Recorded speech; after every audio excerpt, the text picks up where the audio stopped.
Paris Saint-Germain-ის ჩემპიონთა ლიგის მოგებას საფრანგეთში მასშტაბური ზეიმი მოჰყვა, რაც გვიან ღამით ძალადობრივ შეტაკებებში გადაიზარდა.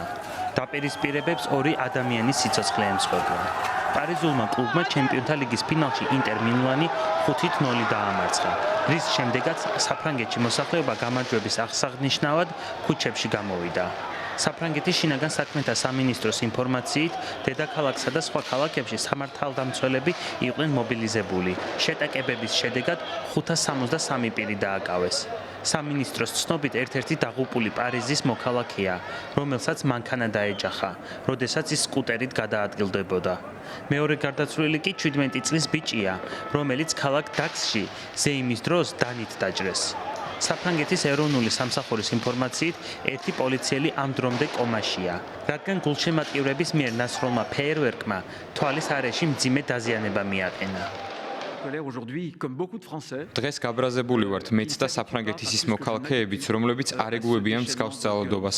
უსაფრთხოების ძალების მასშტაბური მობილიზაციის გარეშე ჩვენ აღარ შეგვიძლია დიდი სპორტული ღონისძიებების ჩატარება. ეს აჩენს კითხვებს. საფრანგეთი, პატიოსანი ხალხის საფრანგეთი ამას არ ეგუება. ჩემპიონთა ლიგის გამარჯვებული გუნდი პარიზში კვირას დაბრუნდა. მათ 110.000-მდე გულშემატკივარი დახვდა.